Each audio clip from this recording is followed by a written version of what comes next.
He found them at midnight, kneeling at the grave of the woman who destroyed their lives.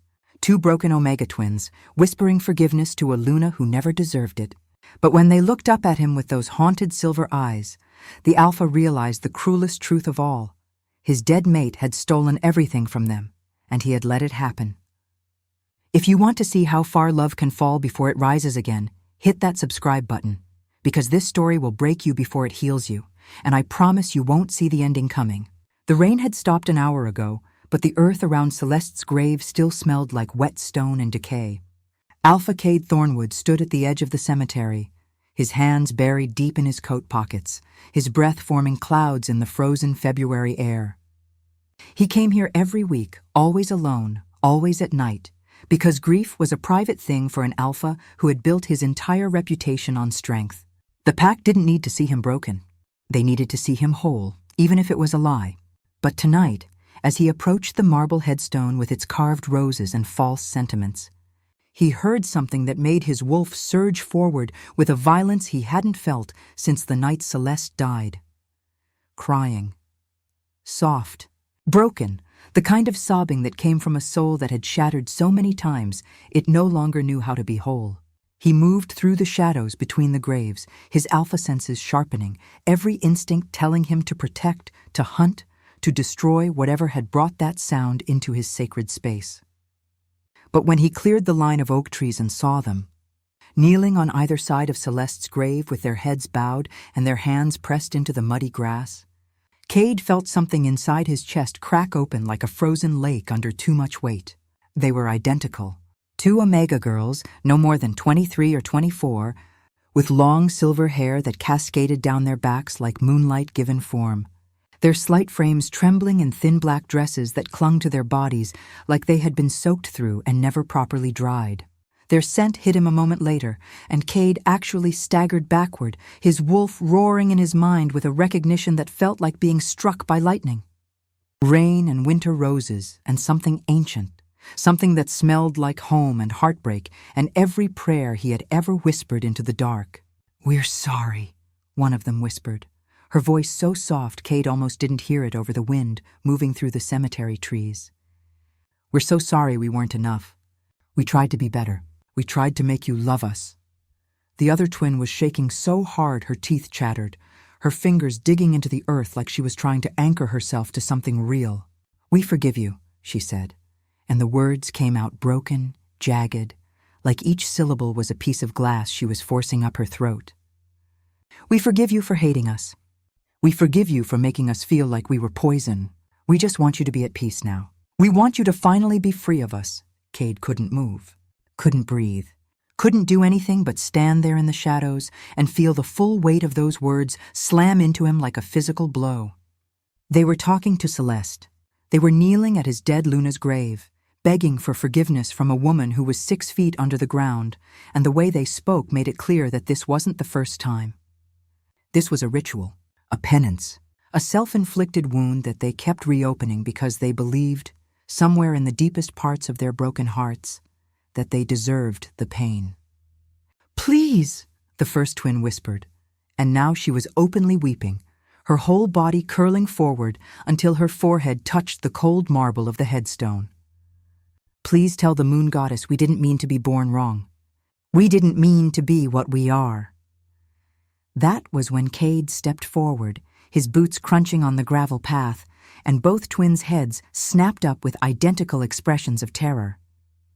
Their eyes were silver, the same color as their hair, and in the moonlight they glowed with an otherworldly quality that made Cade's wolf go utterly still with something that felt like reverence. These weren't just Omegas. These were something else, something rare, something his Luna had clearly known about and gone to great lengths to hide. "Who are you?" Cade asked, and his voice came out rougher than he intended, raw with the kind of emotion he usually buried so deep it never saw daylight. The twins scrambled backward, their movements frantic and uncoordinated. Like animals who had been beaten so many times, they no longer remembered how to do anything but run. "We're nobody," the one on the left said quickly, her words tumbling over each other in her desperation to appease him. "We're sorry, Alpha Thornwood. We didn't know you'd be here. We'll leave. We won't come back. Please don't." "Don't what?" Cade interrupted, and he took another step forward, watching the way they both flinched like he had raised a hand to strike them. "Don't hurt you? Is that what you were going to say?" The silence that followed was answer enough. The twin on the right was trembling so violently now that Cade could see her knees shaking beneath the hem of her dress. And when she spoke, her voice was barely a whisper. "We know we're not supposed to be here. Luna Celeste told us to stay away from Packlands. She said if we ever came back, if we ever tried to speak to you, she would make sure we suffered in ways we couldn't imagine. But she's gone now, and we just wanted to tell her we were sorry. We wanted her to know that we never meant to ruin everything." Cade felt like he was falling, like the ground beneath his feet had opened up, and he was plummeting into some dark abyss where nothing made sense, and every truth he had built his life around was revealed to be a carefully constructed lie. "What did Celeste do to you?" he asked, and now his voice was quiet, deadly, the kind of calm that came right before an alpha tore someone's throat out. The twins looked at each other, some silent communication passing between them, and then the one on the left spoke, her words slow and careful, like she was navigating a minefield. "She was your true mate," she said softly. "And we understand why she hated us. We were the mistake, the moon goddess's error. We never should have existed in the first place." "That's not what I asked," Cade growled, and his alpha power rolled out of him in a wave that made both twins drop to their knees with small gasps of pain. He pulled it back immediately, horrified at his own loss of control, but the damage was done. They were both staring at the ground now, their heads bowed in perfect submission, and Cade wanted to scream at them to look at him, to stop acting like he was some monster who would hurt them for breathing wrong. "Tell me what she did," he said, and this time he made his voice as gentle as he could manage. "Please, I need to understand." The twin on the right was the one who answered, and when she spoke, her voice was so empty it made Cade's chest ache. "She found us when we were 16, she said. "We were living in the rogue territories, trying to survive on our own after our parents abandoned us. Celeste came to us one night and told us that we were her fated mates, that the moon goddess had made a mistake and given her 3 mates instead of 1, and that she had chosen you, Alpha Thornwood, because you were strong and powerful and everything an Alpha Luna should want. She said we were the defects, the broken pieces that should have been discarded." Her sister picked up the story without missing a beat, like they had told this tale so many times it had become a script. "She said if we ever tried to claim you, if we ever told anyone about the mate bond, she would destroy us. She would tell the entire pack that we were corrupted Omegas who had tried to seduce a mated Alpha, and she would make sure we were hunted down and executed for it. So we stayed away. We watched you from a distance. We felt every moment of your happiness with her through the bond, and we told ourselves it was enough, that at least one part of the triad was loved." Cade couldn't breathe, couldn't think, couldn't do anything but stand there and feel the full horror of what they were telling him sink into his bones like poison. Celeste had known. His beautiful, perfect Luna had known that these 2 Omega twins were his fated mates. And instead of telling him, instead of giving him the choice, she had threatened them into silence and let them suffer alone for 7 years. "The bond," he managed to choke out. "I never felt a bond with you. I only ever felt Celeste. Because we hid it," the twin on the left said. And now there were tears streaming down her face again. Silver tracks that caught the moonlight and made her look like some kind of ethereal ghost. "Celeste taught us a suppression ritual. She said it was the only way to keep you from sensing us, from being drawn to us against your will. We performed it every full moon for 7 years, burning away pieces of our own souls so that you could be happy with her. And when she got sick, when the cancer started eating her alive, we came to the hospital every single night and stood outside her window, channeling our life force into her body because we thought maybe if we gave enough of ourselves, the moon goddess would let her live. We thought if we could save her, we could finally make up for being born wrong." Cade fell to his knees. He didn't mean to. Didn't decide to. His legs just gave out, and suddenly he was on the muddy ground in front of Celeste's grave, staring at these 2 broken Omega twins who had sacrificed everything for a woman who had tortured them, and he felt like he was going to be sick. She died anyway, the twin on the right whispered. And we thought maybe that meant we were finally free. But then we felt your grief through the bond, even though we were still suppressing it, and we realized that we would never be free. Because we love you, Alpha Thornwood. We have loved you since the moment the mate bond snapped into place, and we will love you until the day we die, even though you don't know we exist. Even though we will never be anything more to you than two broken Omegas who should have stayed in the shadows where we belong. Stop, Cade said, and the word came out like a command, hard and absolute. Both twins went silent immediately, their bodies going rigid with fear, and Cade wanted to howl at the unfairness of it all. Stop saying you're broken. Stop saying you should have stayed away. Stop acting like you're the ones who did something wrong. He reached out slowly, giving them time to pull away, and placed one hand on each of their shoulders. The moment his skin made contact with theirs, even through the fabric of their dresses, the mate bond exploded to life with a force that knocked the breath from his lungs.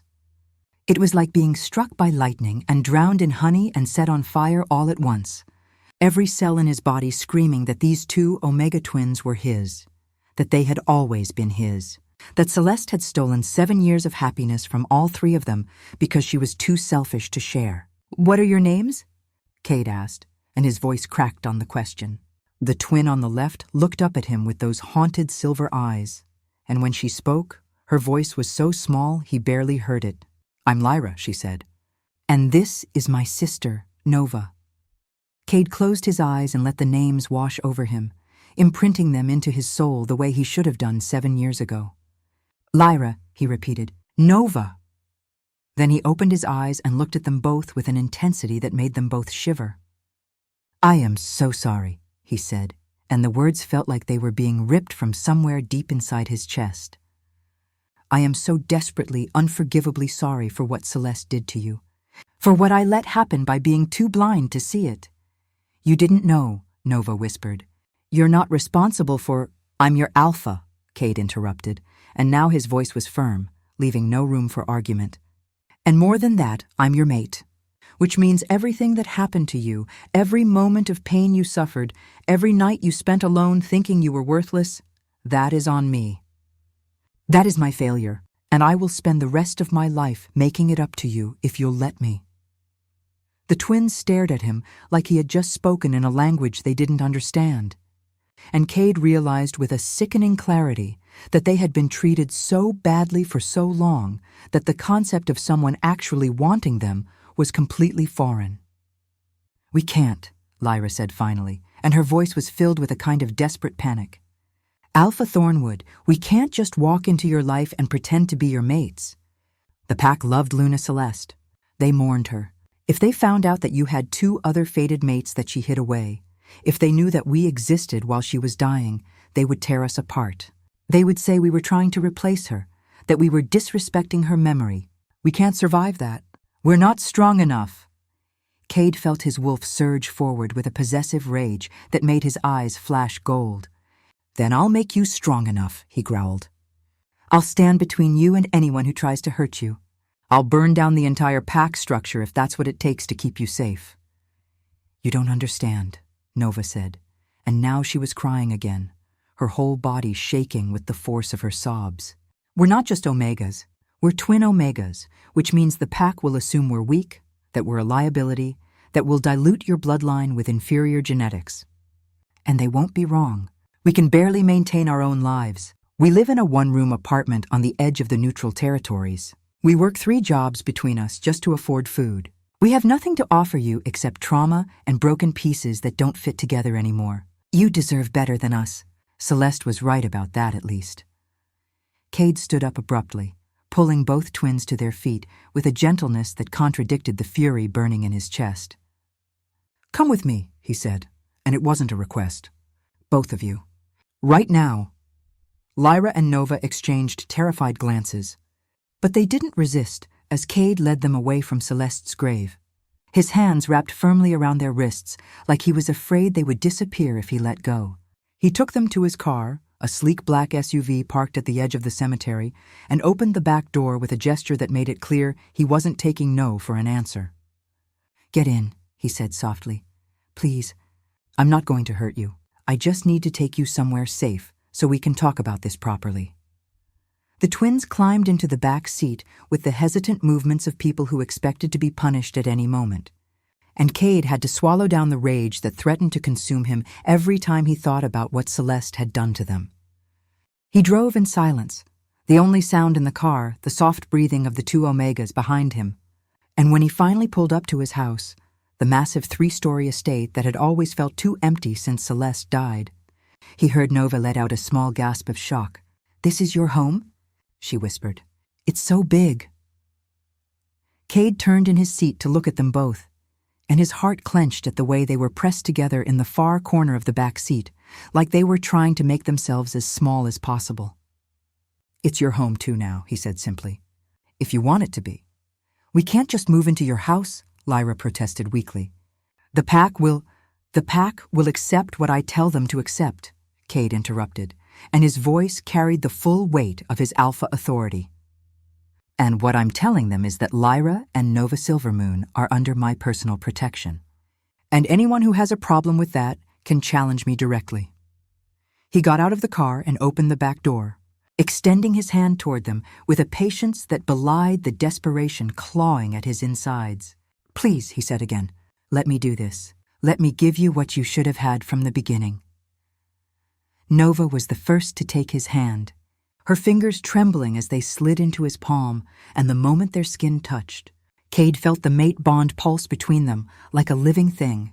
Lyra followed a moment later, and then Cade was leading them both into his house, through the grand foyer with its vaulted ceilings and expensive artwork, up the curved staircase to the second floor where the master bedroom suite took up the entire east wing. He pushed open the door to reveal a space that was ridiculously large, with a king-sized bed that could easily fit 4 people, floor-to-ceiling windows that overlooked the forest, and a bathroom that was bigger than most studio apartments. "This is too much," Nova whispered, and Cade could see the way her eyes were darting around the room, taking in every detail like she was trying to memorize it before it was taken away. "We don't belong here." Cade turned to face them both, and when he spoke, his voice was raw with an emotion he had been holding back since the moment he found them at Celeste's grave. "You belong wherever I am," he said.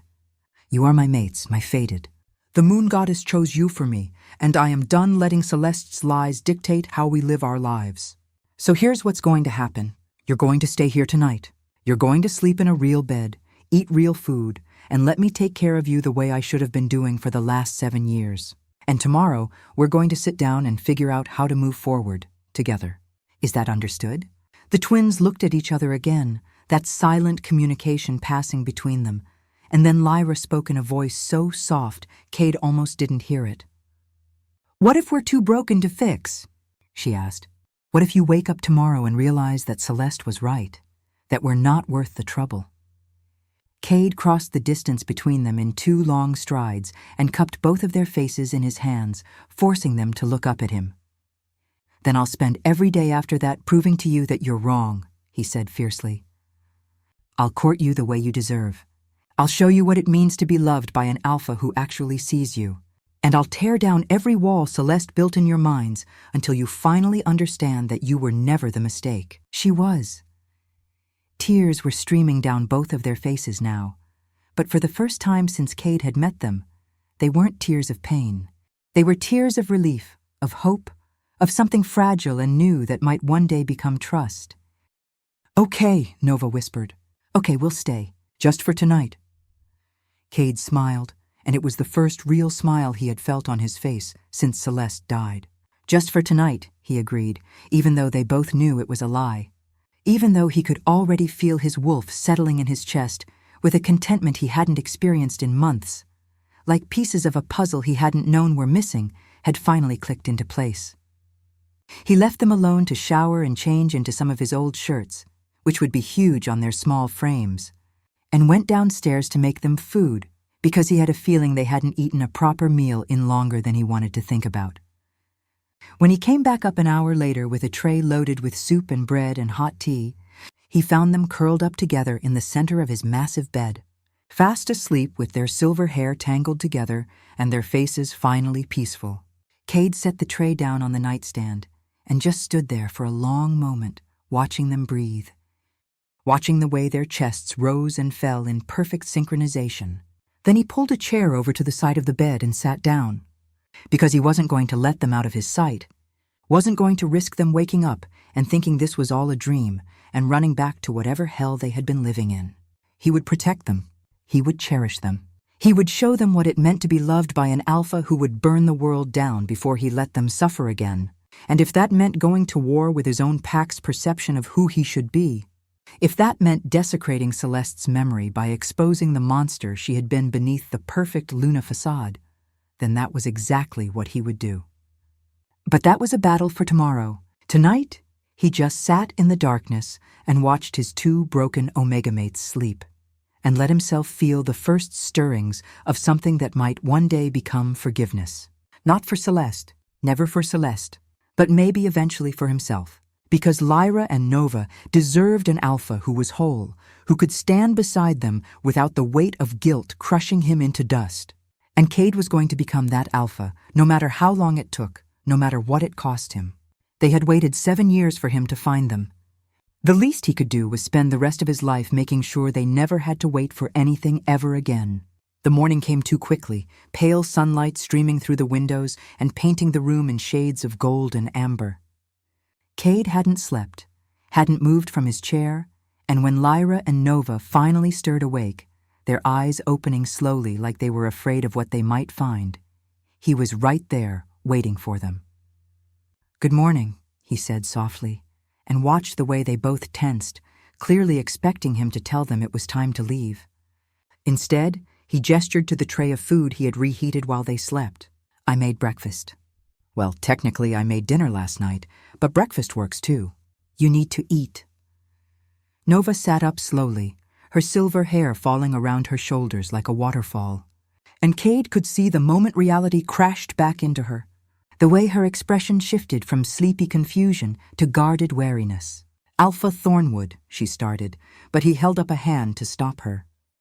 "Cade," he corrected. "My name is Cade, and you're going to use it because Alpha Thornwood is what my pack calls me, and you're not my pack. You're my mates. There's a difference." Lyra was sitting up now too, and she looked at him with those haunted silver eyes that made his chest ache. "What happens now?" she asked. "Do we go back to pretending we don't exist? Do we—" "No," Cade said firmly. "What happens now is that I call an emergency pack meeting and I tell them the truth. All of it. About the mate bond. About what Celeste did. About the fact that I have 2 fated mates who are going to be taking their rightful place at my side." He watched the color drain from both of their faces and hurried to continue. "I know you're scared. I know you think they'll reject you, but I'm not giving them a choice. This pack follows me because I'm strong, because I've led them well, because they trust my judgment. And if they can't accept that my judgment includes claiming you as my mates, then they can find a new alpha."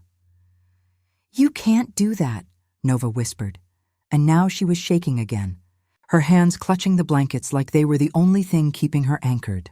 "You can't risk your entire pack for us. We're not worth—" "Don't!" Cade growled, and his eyes flashed gold with the force of his wolf pushing forward. "Don't you dare finish that sentence. You are worth everything. You are worth my pack, my title, my life, and I will prove that to you every single day until you finally believe it." The pack meeting was set for that evening, and Cade spent the day preparing Lyra and Nova for what was coming, teaching them how to stand tall, how to meet the eyes of wolves who would judge them, how to remember that they belonged at his side no matter what anyone else said. He dressed them in elegant dresses he had ordered delivered within hours, deep blue for Lyra and midnight purple for Nova, colors that made their silver hair and eyes stand out like beacons. And when the sun finally set and it was time to face the pack, Cade walked into the meeting hall with both Omega twins at his side, his hands wrapped possessively around their waists, and felt his wolf roar with satisfaction at the shocked silence that fell over the assembled wolves. "I have an announcement," Cade said, his voice carrying easily across the crowded hall. "Some of you may remember that 7 years ago, I found my fated mate in Celeste Moonwhisper, and I claimed her as my Luna. What you don't know is that the moon goddess gave me not one mate, but 3. Celeste, Lyra, and Nova are all part of my fated triad. And Celeste, in her selfishness, hid Lyra and Nova from me, threatened them into silence, and forced them to suffer alone so that she could have me all to herself. The pack erupted into chaos, voices rising in shock and anger and confusion, and Cade let it wash over him without flinching. He could feel Lyra and Nova trembling against his sides, could sense their terror through the mate bond, and he pulled them closer, making it clear to everyone watching that he was a wall between them and any threat. "I don't care if you're angry," Cade continued, once the noise had died down enough for him to be heard. "I don't care if you think this is a betrayal of Celeste's memory. The truth is that Celeste was a liar and a manipulator, and she stole 7 years from me and from Lyra and Nova. I won't let her steal another day. These are my mates. They are under my protection, and they will be treated with the respect and honor they deserve as part of this pack. If anyone has a problem with that, you can challenge me now, or you can leave. Those are your only options." The silence that followed was deafening, and Cade could feel the weight of every eye in the hall on him, judging, assessing, trying to figure out if he had lost his mind or if he was serious. And then, from the back of the hall, an elderly wolf named Marcus stepped forward, his weathered face grim. "Alpha Thornwood," he said slowly. "I mean no disrespect, but how do we know what you're saying is true? How do we know these Omegas aren't just trying to take advantage of your grief?" Cade felt his wolf snarl at the implication. But before he could respond, Lyra spoke up in a voice that was soft but steady. "We can prove it," she said. "The mate bond creates a physical mark when it's fully accepted. We've been suppressing ours for 7 years, but if Alpha Thornwood is willing, we can release the suppression and let the marks appear." Cade looked down at her in surprise, and Lyra met his gaze with a determination that made his heart swell with pride. "It will hurt," she warned. "The marks trying to form while being suppressed has damaged our souls. Releasing them all at once will be excruciating, but it's the only way to prove we're telling the truth." Cade didn't hesitate. "Do it," he said. "Whatever it takes." Lyra and Nova moved to stand in front of him.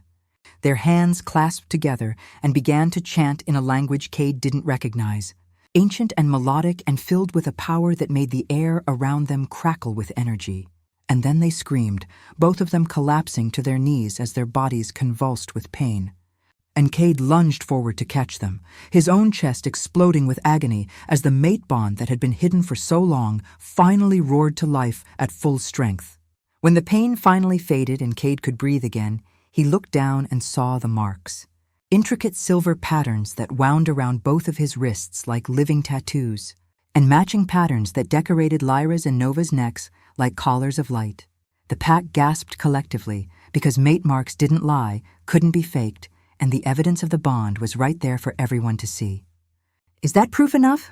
Cade asked coldly, helping Lyra and Nova back to their feet even though they were both swaying with exhaustion. Marcus bowed his head in acknowledgement, and slowly, one by one, the rest of the pack followed suit. "We accept them," Marcus said formally.